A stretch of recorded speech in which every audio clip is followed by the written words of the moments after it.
مصنف ابن ابی شیبہ میں حضرت خزیمہ بن عبد الرحمن رضی اللہ تعالیٰ عنہ کی روایت موجود ہے کہ آپ فرماتے ہیں کہ حضرت سلیمان علیہ السلام کے پاس آپ کا ایک دوست بیٹھا تھا، تو حضرت اسرائیل علیہ السلام تشریف لائے، اس کو غور سے دیکھنے لگے، پھر وہ تشریف لے گئے، تو بعد میں وہ شخص آپ سے عرض کرنے لگا حضور یہ مجھے گھور کے دیکھ رہے تھے، لگتا ہے میری موت کا وقت آ گیا، تو آپ اس طرح کریں ہوا کو حکم دے مجھے ہند پہنچا دے۔ یعنی کہ روایت میں یوں ہے کہ حضور ویسے ہی میرا دل کر رہا ہے مجھے آپ ہوا کو حکم دے کہ ہند پہنچا دے۔ حضرت سلیمان کا حکم چلتا تھا، ہواؤں کو حکم دیا، وہ ہند پہنچ گیا، وہ شخص ہوائیں اڑا کے اس کو ہندوستان لے گئیں، وہ مقام جہاں وہ جانا چاہتا تھا وہاں جب وہ پہنچ گیا، کچھ دنوں کے بعد حضرت اسرائیل علیہ السلام تشریف لائے، حاضر بارگاہ ہوئے، تو جناب سلیمان علیہ السلام نے فرمایا کہ کیوں گھور کے دیکھ رہے تھے؟ تو عرض کرنے لگے حضور میں اس لیے گھور کے دیکھ رہا تھا کہ مجھے تو حکم ہے کہ تھوڑی دیر کے بعد اس کی روح ہند میں قبض کرنی، اور یہ یہاں گھوم رہا ہے، تو اتنا لمبا سفر ہے تو یہ پہنچے گا بھی کیسے؟ لیکن مجھے حکم ہے، مجھے امر ہے، تو میں تو ہند کی طرف سفر کرنے لگا، لیکن جب میں گیا تو مجھ سے پہلے وہاں موجود تھا۔ حضرت سلیمان علیہ السلام کہنے لگے تیرے جانے کے بعد اس نے مجھ سے کہا، تو گھوڑے پہ، اونٹ پہ، پیدل تو جا نہیں سکتا تھا، تو میں نے ہوا کو حکم دیا تو اسے لے گئی۔ اس بات کو اور مضبوط کرتی ہے میرے نبی پاک صلی اللہ علیہ وسلم کی وہ حدیث جو صحیح مسلم میں موجود ہے، جو بخاری میں موجود ہے، جو مسند امام احمد بن حنبل میں موجود ہے۔ انس بن مالک رضی اللہ تعالیٰ عنہ فرمانے لگے کہ بدر کی رات نبی پاک صلی اللہ علیہ وسلم نے نشان لگائے تھے، نشان لگائے تھے، فرمایا فلاں کافر یہاں مرے گا، فلاں یہاں مرے گا، فلاں یہاں مرے گا۔ حضرت انس بن مالک رضی اللہ تعالیٰ عنہ فرماتے ہیں جہاں حضور نے چھڑی سے نشان لگایا تھا قطعاً ایک کافر نے وہاں سے تجاوز نہیں کیا، اسی جگہ اس کی موت آئی، وہ وہیں مرا جہاں حضور نے کہا تھا۔ تو موت کا وقت بھی مقرر ہے، موت کی جگہ بھی مقرر ہے، موت کو یاد کرنے کا بھی حکم ہے، لیکن موت مانگنے سے منع کر دیا گیا۔ ہمارے معاملات کے اندر للہیت ختم ہوتی جا رہی ہے، خلوص نہیں رہا، کرامتیں ہیں، کہانیاں ہیں، داستانیں ہیں، الزامات ہیں، جھوٹ ہے، فریب ہے، فراڈ ہے، بڑا کچھ ہے۔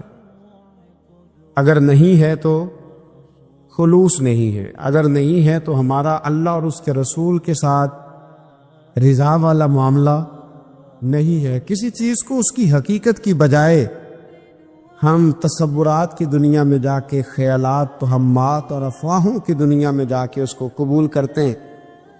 یاد رکھو جن لوگوں کی زندگیاں اللہ کی رضا کے لیے تھیں وہ لوگ بڑے اچھے تھے، بڑے خوش بخت تھے، بڑے خوش نصیب تھے، انہیں بدر کے میدان میں گردنیں کٹانے میں بھی بڑا ہی مزہ آیا تھا انہیں۔ اب دیکھیں نا احد کے میدان میں جانے دینے میں بھی انہیں بڑا مزہ آیا۔ جب آدمی میں خلوص ہوتا ہے تو اس کے لیے جان قربان کرنا بھی آسان ہو جاتا ہے، لیکن جب خلوص نہیں ہوتا پھر گفتگو ہوتی ہے، پھر باتیں ہوتی ہیں، پھر داستانیں ہوتی ہیں، پھر کہانیاں ہوتی ہیں، پھر لب و لہجہ ہوتا ہے، پھر منصوبہ سازی ہوتی ہے، پھر ہیلے بہانے، پھر سورے کبرے جوڑ کے لوگ کہانیاں اور داستانیں بناتے ہیں۔ خلوص اور للہیت کے ساتھ اللہ کی بارگاہ میں جھکے، عبادتوں کا، ریاضتوں کا، تلاوتوں کا جتنا اللہ ہمیں موقع دیتا ہے اس میں خلوص شامل کرنے کی کوشش کریں، للہیت شامل کرنے کی کوشش کریں، اللہ کی رضا شامل کرنے کی کوشش کریں۔ ہمارے آج کل کے جتنے امور ہیں ان امور کے اندر دنیا داری غلبہ کرتی چلی جا رہی، ہر کام میں دنیا داری کی آمیزش ہو جاتی ہے، نہ چاہتے ہوئے بھی، نہ ارادہ کرتے ہوئے بھی، بہت ساری جگہوں پہ، اور دنیا داری اتنی غالب ہو گئی ہے کہ دنیا ہی دنیا نظر آنے لگ گئی ہے، دنیا ہی دنیا، یعنی کوئی چیز کیمرے کی آنکھ سے چھپ نہیں پا رہی، کوئی بات ایسی نہیں جس پر لوگوں کی نظریں نہ ہوں، کوشش کریں۔ اور عجیب بات یہ ہے کہ دنیا داری ہو، دولت ہو تو اس کو چھپا کے رکھا جاتا ہے، اور دین کی کوئی بات ہو اس کو نشر کرنا ضروری سمجھا جاتا ہے تاکہ لوگوں کو میرے تقوی اور میری پرہیزگاری کی خبر جلدی جلدی مل جائے۔ چھوڑے ریاکاریاں، چھوڑے تصنع، کوئی بھی کام کریں تو پہلے دل سے فتویٰ پوچھیں، پہلے اپنے آپ سے پوچھیں کہ یہ جو کام میں کر رہا ہوں، جس طرف میں جا رہا ہوں، یہ بات درست ہے کہ نہیں۔ پھر جب آپ سمجھ لیں کہ بات درست ہے پھر اس پر اور محنت کریں اور خلوص کا مظاہرہ کریں۔ تو یہ جو ہمارا مزاج ہے نا لوگوں کو دکھانے کا، بتانے کا، سنانے کا، شیخ ابو العباس مرسی فرماتے کہ مجھے کئی دفعہ محبوب کریم علیہ السلام کا دیدار نصیب ہوا، میرا اور حضور کا معاملہ تھا، پھر میں نے لوگوں کو بتانا شروع کر دیا۔ فرماتے ہیں پھر انہوں نے آنا چھوڑ دیا، اس لیے کہ کچھ باتیں ایسی ہوتی ہیں جو بتانے کی نہیں ہوتی، لیکن کچھ بندوں کو بشارتیں ہوتی بڑی ہیں، وہ ان بیچاروں کو بدہضمی ہو جاتی، وہ بتائیں نا جب تک 20 لوگوں کو، تب تک ان کی وہ بدہضمی ختم ہے۔ اللہ کے ہر چیز بتانے کی، دکھانے کی، سنانے کی، ہر چیز کی وضاحت دینے کی نہیں ہوتی، ہر چیز ایسی نہیں ہوتی۔ حضرت ابو ہریرہ جیسے لوگ فرمایا کرتے تھے علم کی 2 تھیلیاں، ایک کھولی ہے، دوسری کھولوں تو مجھے قتل کر دو۔ ہر چیز کو بتانے سمجھانے کی ہوتی ہے۔ تو خلوص دیکھے کتنا ہے اس میں، للہیت کتنی ہے، اللہ کی رضا کتنی۔ میرے نبی رحمت صلی اللہ تعالی علیہ وسلم نا حضرت معاذ ابن جبل کو جب یمن کے لیے روانہ کرنے لگے تو رسول پاک علیہ السلام نے بڑی نصیحتیں فرمائیں۔ ان نصیحتوں میں درد بڑا تھا، کیوں؟ اس لیے کہ حضور نے انہیں بتلایا تھا کہ جب تم واپس آؤ گے تو میری تمہاری ملاقات نہیں ہوگی، تم میری قبر سے گزرو گے، ملاقات نہیں ہوگی۔ تو وہ جو نصیحتیں تھی نا اس موقع پر جب آپ گویا کسی سے آخری ملاقات کر رہے ہوتے، ان نصیحتوں کے اندر جو حسن ہوتا ہے، کمال ہوتا ہے، وہ تو جاتے جاتے کی بات، لے سجنا سا توڑ نبھائی تے جان ہی دتی راہ تیرے، وہ جو جاتے جاتے کی گفتگو ہوتی ہے، وہ جو انداز ہوتا ہے، بڑا کمال ہوتا ہے، اور اس کی گہرائی اور گہرائی کو وہ سمجھ سکتا ہے جس کو وہ لمحے میسر آتے، جو اس وقت اس مقام پہ کھڑا ہوتا ہے۔ حضرت معاذ ابن جبل رضی اللہ تعالیٰ عنہ تڑپ کے روئے کہ حضور کیا فرما رہے ہیں؟ حضور کوئی خاص نصیحت تو نبی پاک نے بڑا کچھ فرمایا، ایک جملہ حضور نے یہ کہا، معاذ عمل جتنا بھی کرنا خلوص کے ساتھ کرنا، اور محبوب نے فرمایا تیرا خلوص کے ساتھ کیا ہوا تھوڑا عمل بھی رب کی بارگاہ میں زیادہ بنا کے تیرے لیے ذریعہ نجات بن جائے گا۔ جتنا بھی کرنا خلوص کے ساتھ کرنا، بولیے خلوص کے ساتھ کرنا، للہیت کے ساتھ کرنا، اس کے اندر کوئی کمزوری نہ آنے پائے، للہیت کے ساتھ، خلوص کے ساتھ، رواداری کے ساتھ، پیار کے ساتھ کر۔ میرے بھائیوں، یہ سمجھنے کا مقام ہوتا ہے کہ جب ہم اللہ اور اس کے رسول صلی اللہ علیہ وسلم کی رضا کے لیے کوئی عمل کرتے ہیں تو اس کا بھی ہمارے دل کو پتہ ہوتا ہے، اور جب اندر ریاکاریاں ہوتی ہیں تو ہمارے دل کو اس کا بھی پتہ ہوتا ہے۔ ہمیں دونوں باتوں کی خبر ہے۔ اب ہمیں خود سوچنا ہے، ہمیں خود فکر کرنی ہے، غور کرنا ہے کہ ہمارا انداز۔ ایک بزرگ تھے امام غزالی نے لکھا ہے، انہوں نے 7 سال پورے 5 نمازیں جماعت کے ساتھ پڑھی اور پہلی صف میں تکبیر اولیٰ کے ساتھ پڑھی۔ 7 دن نہیں پوری پڑھی جاتی 5 نمازیں پہلی صف میں پہلی تکبیر کے ساتھ۔ تکبیر اولیٰ کہتا ہے امام نے اللہ اکبر کہا پہلی تکبیر میں تو ہم نے بھی ساتھ ہی اللہ، پہلی صف میں 7 سال تک 5 نمازیں تکبیر اولیٰ سے بہت بڑا کارنامہ ہے، بہت بڑی بات ہے۔ مطلب بندہ یہاں سے اٹھ کے آتے، وضو کرتے، کوئی معاملہ آ گیا، کوئی مطلب اس کو حاجت ہو گئی استنجا وضو کی، تو وہ ٹائم نکل جاتا ہے، کئی دفعہ ایسے ہوتا ہے۔ 7 سال پورے نماز پڑھی، تو کہتے ہیں 7 سال کے بعد نا ایک دن 8واں سال لگا ہوا تھا، تو بزرگ فرماتے ہیں میں ذرا لیٹ ہو گیا، تکبیر اولا تو مل گئی پر پہلی صف نہ ملی، تیسری صف میں جگہ ملی۔ بزرگوں کے تقوی دیکھیے گا، فرماتے تیسری صف میں میں نے نماز پڑھی تو میرے دل کے اندر خیال آیا یار لوگ کیا سوچیں گے کہ اتنا اچھا اس کا ریکارڈ تھا، پہلی صف میں یہ نماز پڑھتا تھا تو آج تیسری صف میں لوگ کیا سوچیں گے۔ فرماتے ہیں جب یہ لفظ زبان پہ آیا تو میرا ضمیر بول پڑا، جب یہ سوچ دل میں آئی تو میرا اندر تڑپ اٹھا، چھم چھم میرے آنسو نکلنے لگے، میں رویا۔ اور فرماتے ہیں لوگ چلے گئے اور میں نفل پڑھتا روتا رہا۔ میں نے کہا اللہ مجھے یوں لگتا ہے وہ 7 سال تک پہلی صف میں جو نمازیں پڑھتا رہا وہ تو لوگوں کو دکھانے کے لیے پڑھتا رہا۔ فرماتے میں نے 7 سال کی نمازیں قضا پڑھی، قضا نمازیں پڑھی، اس لیے کہ مجھے سمجھ آئی کہ وہ نماز اللہ کی رضا کے لیے نہیں تھی، وہ تو بندوں کو ریکارڈ بنانے کے لیے تھی۔ میں نے وہ 7 سال کی نمازیں قضا پڑھی۔ اور فرماتے ہیں اب دوبارہ سے جب میں جاتا ہوں تو پھر میں اپنے دل پہ غور کرتا ہوں کہ پہلی صف تکبیر اولا پر یہ بتا نیت کیا ہے، یہ بتا کہ تیرا ارادہ کیا ہے۔ شیخ سعدی فرمایا کرتے تھے تیرے وجود کا قبلہ تو سیدھا ہے، دل کے قبلے کی بھی بات بتا۔ حضرت موسیٰ کلیم اللہ علیہ نبینا علیہ الصلوۃ والسلام پر اللہ کریم نے وحی فرمائی کہ اے موسیٰ، اے میرے کلیم، میرے لیے بھی کوئی کام کیا ہے؟ عرض کی اللہ میں نے نمازیں پڑھی، روزے رکھے، تبلیغ کی۔ فرمایا وہ تو آپ کی ذمہ داریاں تھیں، وہ تو آپ نے اپنے لیے کیا، میرے لیے بھی کچھ کیا ہے؟ رب کریم نے پوچھا موسیٰ میرے لیے بھی کچھ کیا ہے؟ عرض کی اللہ یہ سارا کچھ، فرمایا مالک تیرے لیے کیا۔ کہا یہ تو آپ نے اپنے لیے کیا، آپ کی ذمہ داریوں میں شامل تھا۔ مالک تیرے لیے کیا ہے؟ فرمایا کسی بندے سے محبت کی ہے کہ یہ اللہ کا بندہ ہے، کسی بندے سے محبت کی ہے کہ یہ اللہ کا بندہ ہے، یا کسی کے ساتھ تمہاری صرف اس لیے ناراضگی ہو کہ یہ اللہ کا نافرمان ہے، اللہ رسول کا دشمن ہے، معاذ اللہ بے ادب ہے؟ میرے بھائی سمجھ لے اچھی طرح اور اپنے دل کے کونے میں یہ بات بٹھا لے کہ زندگی میں جو کام کریں وہ اللہ کی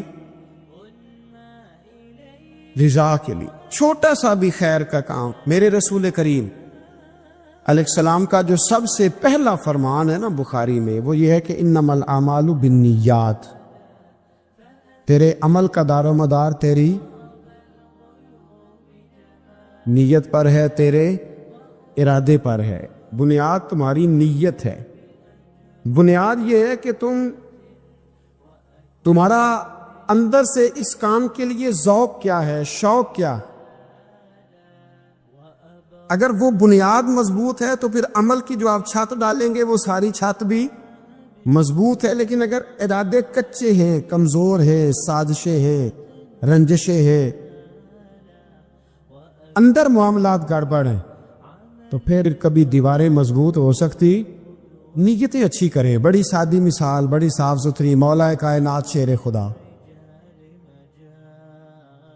حضرت علی المرتضیٰ کرم اللہ تعالی وجہ الکریم نا، آپ ایک جگہ جنگ لڑنے کے لیے گئے، جہاد ہو رہا ہے۔ عرب کے جو لوگ ہوتے تھے وہ دشمن کو سزا بڑی سخت دیتے تھے، بعض لوگ مطالبہ بھی کرتے ہیں نا سخت سزا کا۔ ہمارا سرائکی کا ایک شاعر ہے،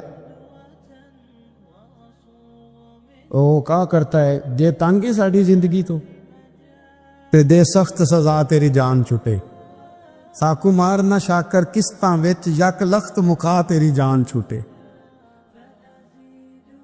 عرب کے لوگ نا سخت سزا دیتے تھے، سخت، وہ اذیت دیتے، کبھی انگلی کاٹ دیتے، کبھی ہاتھ کاٹ دیتے۔ مختار سقفی نے جب امام علی مقام رضی اللہ تعالیٰ عنہ کے قاتلوں کو قتل کیا تو زیادہ تر کی گردنیں نہیں کاٹی تھی، بلکہ اس نے ہاتھ پیر کاٹ کے لوگوں کو جنگلوں میں پھینک دیا تھا، تڑپ تڑپ کے لوگ مر گئے۔ اسلام اس اذیت کا قائل ہے۔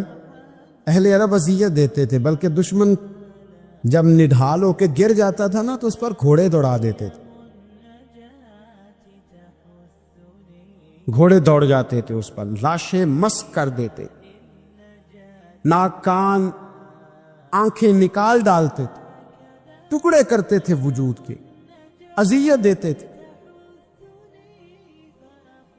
تو جب کوئی آدمی کسی کے نرغے میں آ جاتا تھا نا، قابو میں آتا تھا، تو اس کی خواہش ہوتی تھی کہ میں مارنے والے کو غصہ دلاؤں تاکہ مجھے جلدی مار دے، اذیت نہ دے، تکلیف نہ دے، مجھے جلدی مار ڈالے، جلدی قتل کر ڈالے۔ یہ ان کا مزاج ہوتا تھا، رویہ ہوتا تھا۔ حضرت مولا علی شیر خدا کرم اللہ تعالی وجہ الکریم دشمن پر غالب آ گئے۔ جب غالب ہوئے تو اس نے معاذ اللہ حضرت علی پر تھوک دیا۔ کافر تھا، اس کا ارادہ یہ تھا کہ میں حضرت علی کو غصہ دلاتا ہوں تاکہ یہ مجھے جلدی مار دے، لیکن اسے نہیں پتا تھا یہ علی ہے۔ اسے نہیں خبر تھی کہ یہ جو خمیر ہے نا، ان کی تربیت مدینے والے محبوب نے فرمائی ہے۔ یہاں جو چمک دمک ہے اس کا رنگ ساری دنیا سے نرالا ہے، انوکھا ہے، شاندار ہے، وزادار ہے، کمال ہے۔ کہا حضرت علی پر معاذ اللہ میں یہ کام کرتا ہوں تاکہ وہ جلدی قتل کر دیں گے، لیکن جب اس نے مولا علی کی طرف یہ نازیبا حرکت کی تو حضرت علی نے تلوار چھوڑ کے پیچھے ہٹ گئے۔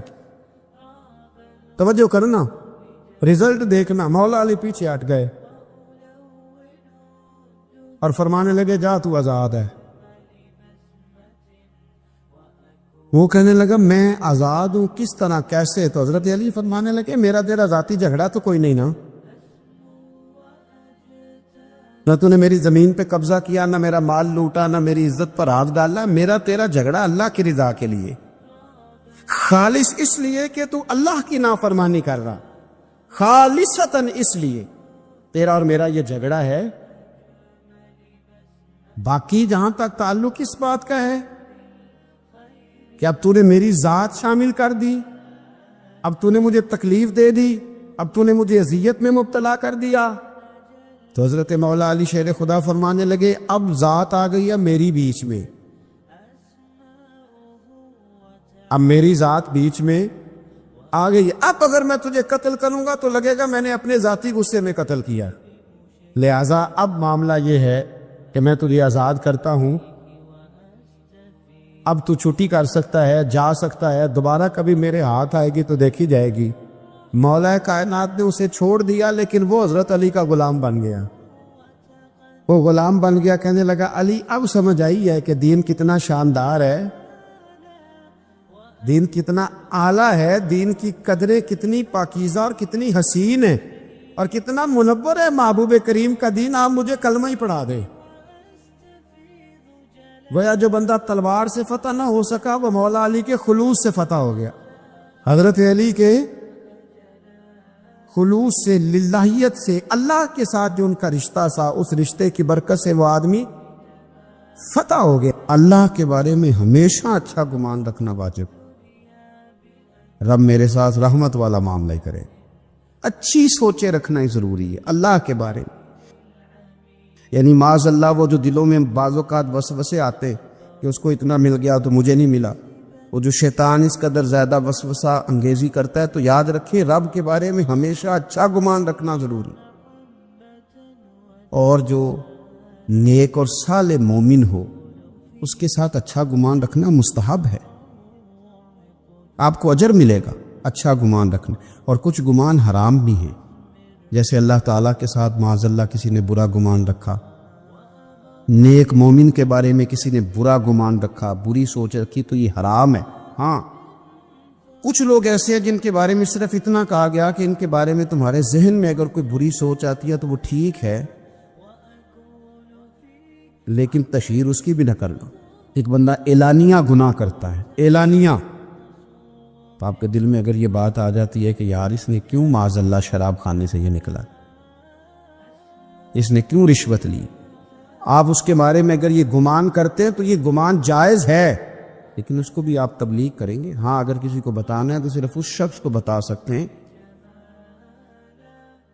کہ جس کو آپ اس کے شر سے بچانا چاہتے ہیں، کہ اگر یہ اس کے قریب جائے گا تو اس کے شر کا شکار ہو جائے۔ باقی لوگوں کے ساتھ اچھا گمان رکھنا، رویوں کو ہمیشہ مثبت رکھنا، مثبت۔ نبی پاک صلی اللہ تعالی علیہ وسلم نے نا ہمیشہ اپنا رویہ جو ہم تک پہنچایا، جو کریم محبوب علیہ السلام نے ہمیں تبلیغ فرمائی، تو حضور کا رویہ بڑا مثبت ہوتا تھا، بڑا مثبت رویہ۔ میدان احد کے اندر کفار معاذ اللہ ٹوٹ پڑے حضور علیہ السلام پر حملہ کرنے کے لیے، بڑی تکلیف پہنچائی، حضور کے مقدس وجود سے خون بھی نکلا، حضور کے محبوب ترین چچا کو شہید بھی کیا، جو ان سے بن پڑتے تھے وہ ظلم کیے، لیکن جب عرض کیا گیا نا یا رسول اللہ صلی اللہ علیہ وسلم دعا کر دیں یہ تباہ ہو جائے، تو حضور نے ہاتھ اٹھائے، اللہم اہد قومی فانہم لا یعلمون۔ آپ کبھی اس دعا میں جو حضور کا رویہ ہے اس پر کبھی آپ غور کر لیں تو زندگی یوں محسوس ہوتا ہے کہ آسان کر دی گئی، یوں لگتا ہے کہ ہمارے دل اگر اس مزاج کو سمجھ جائیں تو یہ دل نہیں رہیں گے، دل دریا بن جائے، یہ وسعت اختیار کر جائے۔ رسول کائنات صلی اللہ تعالی علیہ وسلم نے دعا کیا کی؟ مطالبہ تو یہ کیا گیا کہ یا رسول اللہ صلی اللہ علیہ وسلم دعا کریں یہ تباہ ہو جائیں، تو حضور دعا کر رہے ہیں اللہ انہیں ہدایت دے دے، یہ جانتے نہیں یہ کیا کر رہے ہیں،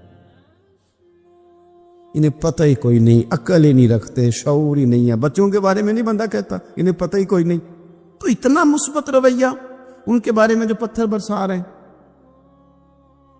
ان کے بارے میں جو تکلیف دے رہے ہیں، اتنا خوبصورت اور مثبت رویہ یہ ہمیں رسول پاک صلی اللہ علیہ وسلم نے عطا فرمایا کہ رویہ ہمیشہ مثبت رکھو، تمہارا لب و لہجہ ہمیشہ مثبت رہے، وہ آپ تبلیغ کر رہے ہوں، بات بتا رہے ہوں، اصلاح کر رہے ہوں، لین دین کر رہے ہوں، آپ تعلقات بنا رہے ہوں، رشتہ داری کر رہے ہوں، اپنے آپ کو مثبت رکھنا بہت ضروری۔ اگر آپ کا رویہ مثبت ہے اور آپ کو مثبت رہنا آتا ہے اور آپ مثبت پن کے قائل ہیں تو آپ محسوس کریں گے کہ بہت سارے لوگ آپ کی نظر میں بھلے ہو گئے، آپ کو محسوس ہوگا کہ آپ کے دوستوں کی تعداد بڑھ گئی ہے، آپ کو محسوس ہوگا کہ آپ کے اپنے معاشرے میں کافی زیادہ ہیں، آپ کو محسوس ہوگا کہ کئی لوگ ایسے ہیں کہ جو بیچارے شعور سے عاری ہیں، انہیں پتہ نہیں ہے، اس لیے وہ کچھ ایسی باتیں کر جاتے ہیں۔ پھر آپ کا رویہ اگر مثبت ہوگا تو بہت سارے لوگوں کو قریب کرنے میں فائدہ ہوگا۔ رویوں کے منفی پن نے لوگوں کو لوگوں سے دور کر دیا، یعنی ایک آدمی نیا کسی فیلڈ میں آتا ہے تو ظاہر ہے اس کی پبلک ڈیلنگ ہوتی ہے، تو اب کچھ لوگ ایسے بھی آتے ہیں جو تکلیف دیتے، وہ اب جب سیٹ پہ بیٹھا تھا تو ارادہ یہی لے کر کے بیٹھا تھا کہ ہمیشہ اچھا رہوں گا، اچھا چلوں گا، لیکن اب جب وہ سوسائٹی کے اندر، معاشرے کے اندر لوگوں کے ساتھ اٹھنا بیٹھنے لگا تو اب کیا ہوا کہ کچھ ایسے لوگ بھی اس کے سامنے آئے کہ جن لوگوں کا انداز ٹھیک نہیں تھا، تو کیا اس نے کیا، وہ کچھ عرصہ جو اس نے نیک نامی کی تھی، اچھا رویہ اختیار کیا تھا، اب لوگوں کی اس طرز عمل کی وجہ سے اس نے اپنا رویہ بھی گڑبڑ کر لیا۔ بھئی میرے پاس جو سائلین آتے ہیں وہ بندے ٹھیک نہیں ہیں، وہ جناب جو لوگ مقدمہ درج کرانے آتے ہیں آپ کو پتہ ہی نہیں وہ جھوٹ کتنے بولتے ہیں۔ بھئی آپ کو آپ کا دین یہ کہتا ہے کہ اگر سامنے والا جھوٹ بول رہا ہے تو آپ بھی جواب میں جھوٹ بولیں گے۔ آپ تو اپنے رویے کو اچھا رکھیں گے، مثبت رکھیں گے، آپ مثبت رہیں گے تو ماحول بڑھے گا۔ حضرت صفوان بن امیہ رضی اللہ تعالیٰ عنہ ارشاد فرماتے ہیں، دیکھیں کتنے سچے لوگ تھے، کتنے سچے۔ آپ فرماتے ہیں کہ میرے دل میں نا نبی پاک صلی اللہ علیہ وسلم کے بارے میں معاذ اللہ ثم معاذ اللہ، نقل کفر نباشت، کہتے ہیں میرے دل میں عداوت تھی حضور کے لیے، میرے دل کے اندر وہ جذبات نہیں تھے جو حضور کے لیے ہونے چاہیے تھے، عداوت تھی۔ لیکن آپ فرماتے ہیں حنین کا دن آیا نا، حنین کا، یا آپ کو ترمذی شریف میں روایت ملے گی، فرماتے ہیں حنین کا دن آیا تو حضور نے مجھے نوازنا شروع کیا، حضور نے مجھے نوازنا شروع کیا۔ کس کو بھلا؟ جو خود کہہ رہے کہ میرے دل میں عداوت ہے، کہتے حضور نے مجھے نوازنا شروع کیا، اتنا نوازا، اتنا نوازا، اتنا نوازا کہ رسول کریم مجھے کائنات میں سب سے زیادہ پیارے ہو گئے، حضور سب سے زیادہ پیارے ہو گئے مجھے۔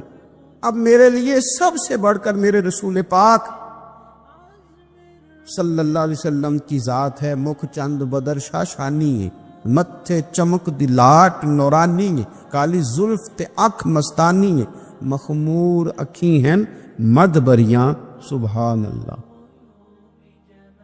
ماں اجمل کا، ماں احسن کا، ماں اکمل کا، کتھے مہر علی، کتھے تیری ثنا۔ عزیز بھائی، رسول پاک صلی اللہ تعالیٰ علیہ وآلہ وسلم محبوب ہو گئے۔ حضرت صفوان بن امیہ رضی اللہ تعالیٰ عنہ کی اگر آپ بات کو سمجھے نا، تھوڑا کھول کے دیکھیں تو فرماتے ہیں میرا تو رویہ ٹھیک نہیں تھا نا، میں تو اندر لے کے گیا تھا نا، عداوت چھپی ہوئی تھی، لیکن کریم رسول نے جب دینا شروع کیا تو حضور کا رویہ کریمانہ تھا۔ یہ نہیں کہتے کہ میں نے لفظوں سے کچھ بولا، اندر کی جو داستان تھی نا، اندر جو میرے رٹا تھا، وہ رسول پاک کی اداؤں نے ٹھیک کر دیا، حضور کے رویے نے ٹھیک کر دیا۔ اس پر تبلیغ نہیں کرنی پڑی، اس پر بحث نہیں ہوئی، اس پر کوئی کسی قسم کا مباحثہ نہیں، حضور کے رویے نے۔ آپ کا جو مثبت رویہ ہے نا، آپ بہت زیادہ دلائل دیں گے نا اپنے آپ کو کلیئر کرنے کے لیے تو کر نہیں پائیں گے۔ بہت زیادہ وضاحتیں دینے والے کو بھی کئی دفعہ لوگ جھوٹا تصور کر لیتے ہیں ماں سے۔ آپ بہت زیادہ اپنے آپ کو کلیئر کرنے کی کوشش میں بھی کئی دفعہ لوگوں کے ہاں نظروں سے گر جاتے ہیں، لیکن اگر آپ کا رویہ ٹھیک ہو، رویہ مثبت ہو، تو خود بخود بہت ساری چیزیں نکھر کر کے سامنے آ جاتی۔ اس لیے رویے کا صاف ستھرا اور میٹھا ہونا اور مثبت ہونا یہ بڑا ضروری ہے۔ ہمارے بزرگان دین کا، صوفیہ کرام کا جو انداز تھا نا، وہ یہ تھا کہ انہوں نے نا اپنے آپ کو مسلمانوں کے حق میں، غیروں کے حق میں، انہوں نے تبلیغ والا تو بنایا تھا لیکن نفرت والا نہیں بنایا تھا۔ ہاں، ایسے کافر سے جو متشدد ہو، اور ایسا کافر جو ڈٹ جائے، بات ماننے کو تیار نہ ہو، اللہ رسول کی رضا کے لیے اپنے دل کے اندر اس کے لیے دعوت رکھنا بھی دین ہے۔ من احب للہ و ابغض للہ، حضور نے فرمایا کہ اللہ کے لیے محبت رکھو، اللہ کے لیے بغض رکھو، وہ اپنی جگہ بجا ہے۔ لیکن ایسے لوگ جن کو آپ دین کی طرف لا رہے ہوں، آپ کو محسوس ہوتا ہو کہ میں نے ان کو خیر کی دعوت دینی ہے، تو وہاں اگر آپ کا رویہ ان کی تلخ باتوں کے مقابلے میں میٹھا ہو جائے تو لوگ جلدی سے دین کے قریب آ جاتے ہیں، آسانی محسوس کرتے ہیں۔ حضرت مالک بن دینار رحمت اللہ تعالی علیہ بڑے لوگوں میں سے ہیں، اللہ تبارک و تعالیٰ نے بڑے درجات عطا فرمائے، اہل طریقت میں، اہل تصوف میں، اہل علم و عرفان میں بڑا نام رکھتے۔ ایک یہودی کے ہمسائے تھے، شاہ فرید الدین عطار رحمۃ اللہ علیہ نے تذکرۃ الاولیاء میں لکھا ہے۔ آپ کبھی کیفیت دیکھیں سامنے والے کے رویے کی اور ان کے رویے کی۔ ایک یہودی کے ہمسائے تھے، وہ یہودی کیا کرتا کہ اس نے نا وہ جو پرنالہ تھا نا حضرت مالک بن دینار رحمت اللہ علیہ کا، اس میں وہ اپنے گھر کا سارا کچرا ڈال دیتا، ساری گندگی ڈال دیتا، بول و براز ڈال دیتا، پخانہ و پیشاب ڈال دیتا۔ ابھی کتنی مطلب یہ کہ تلخ بات ہے، اور کتنی انسانی طبیعت پر یہ بات گراں گزرتی، کتنا یہ سخت مسئلہ ہے۔ حضرت اس کے ہمسائے تھے، وہ روز یہ کام کرتا کہ آپ کے پرنالے سے نا وہ روزانہ گندگی پھینکتا۔ اس نے حد کر دی تنگ کرنے کی، یہ اس کا رویہ تھا۔ اب جب اس نے پوری شرارت کر لی اور جس قدر اس کے پاس تیل تھا آگ جلانے کو، اس نے سارا ہی ڈال لیا، جو بن سکتا تھا اس نے کر لیا۔ اب تنگ آ گیا نا، جب کہ یار یہ تو بولتے ہی نہیں۔ تو مالک بن دینار رحمت اللہ علیہ سے ملا اور ملاقات کر کے کہنے لگا، وہ آپ کے ہاں روز کچرا جاتا ہے تو آپ نے کبھی کچھ کہا نہیں۔ فرمانے لگے، کہنا کیا ہے، تم پڑوسی ہو، پڑوسیوں کے حقوق ہوتے، میں نے ایک جھاڑو رکھ دیا، ایک برتن رکھ دیا ہے، اور جب کچرا آتا ہے تو میں اٹھا کر کے باہر پھینک دیتا ہوں۔ ذہن بنا لیا ہے کہ یہ روز آئے گا اور روز میں نے پھینکنا ہے۔ اللہ اکبر۔ وہ شخص کہتا ہے کہ تقریر نہیں کر رہے تھے حضرت، خطاب نہیں کر رہے تھے، میری اور حضرت کی گفتگو ہو رہی تھی۔ جب فرمایا نا کہ رکھ دیا ہے میں نے، اور میں نے طے کر لیا ہے کہ اس کو کچرے کو روز آنا ہے، گندگی کو روز آنا ہے، اور میں نے اٹھا کر کے باہر پھینکنا ہے، تو فٹافٹ پوچھتا ہے، کہتا ہے حضرت یہ آپ نے کہاں سے سیکھا ہے؟ فرمایا اللہ کے قرآن سے۔ حضرت مالک بن دینار سے کہتا ہے کہاں سے سیکھا؟ فرمایا اللہ کے قرآن سے، اللہ کے قرآن سے سیکھا ہے۔ رب فرماتا ہے والقاظمین الغیظ والعافین عن الناس، وہ لوگ جو غصے کو پی جاتے ہیں اور لوگوں سے درگزر کرتے ہیں۔ واللہ یحب المحسنین، اللہ ان نیک لوگوں سے محبت فرماتا ہے۔ والقاظمین الغیظ، وہ لوگ جو غصہ پی جاتے، والعافین عن الناس، اور لوگوں سے درگزر کرتے۔ واللہ یحب المحسنین، اللہ ان نیکوں کاروں سے محبت کرتا ہے۔ میں نے یہ رب کے قرآن سے سیکھا ہے کہ غصہ پی جانا ہے، لوگوں کو معاف کرنا ہے، تاکہ رب تو پیار کرے نا۔ اب آپ نقطے کو سمجھے، صوفی کا ذہن کیا ہے، درویش بتاتے کیا ہیں، فرماتے ہیں تو سمجھ درگزر تجھے کر رہا ہوں، غصہ میں پی رہا ہوں، لیکن لالچ میرا یہ ہے کہ میرا رب مجھ سے پیار کرے۔ اللہ کی محبت میں یہ کر رہا ہوں کہ مالک مجھ سے پیار کرے، ہمارا تو مطمع نظر ہی رب کو راضی کرنا، اللہ پیار کرے۔ اس نے جب کیفیات دیکھی نا، میں نے کہا لہجے لہجوں کو نرم کر دیتے ہیں۔ جب یہ رنگ دیکھا نا تو حضرت مالک بن دینار کا ہاتھ پکڑ کے آنے لگا پڑھائیے کلمہ، میں بھی مسلمان ہو جاتا ہوں، تاکہ دین کی یہ خوبصورت تعلیمات میرے اندر بھی اتر جائیں، تو مثبت رویے پیدا کریں، اچھا سوچیں۔ معاشرے کے اندر، سوسائٹی کے اندر جیسے جیسے لوگوں کی طبیعتوں کے اندر، مزاجوں کے اندر اور رویوں کے اندر منفی پن زیادہ آتا ہے، لوگ شکوک و شبہات کا جیسے ہی زیادہ شکار ہوتے ہیں، معاشرے میں نفرت انگیزی، بغض، عداوت اور کینہ، یہ چیزیں پیدا ہوتی ہیں۔ اور اگر لوگوں کے رویے معاشرے کے اندر مثبت ہوں، اچھا سوچنے کا مزاج ہو، دوسروں کے بارے میں خیر خواہی کا رویہ ہو، مثبت نظریات ہوں، تو چند تلخ لوگوں کے ہونے کے باوجود بھی معاشرے کے اندر خوبصورتی باقی رہتی ہے۔ ہم نے یہ دیکھا ہے کہ بدگمانی، بری سوچ، منفی رویے معاشرے کے اندر تیزی سے پروان چڑھ رہے ہیں۔ بدگمانیاں پھیلائی جاتی ہیں، بدگمانیوں پہ توجہ دی جاتی ہے، چونکہ غیبت، جاسوسی، یہ کام نفس کو بھلے لگتے ہیں۔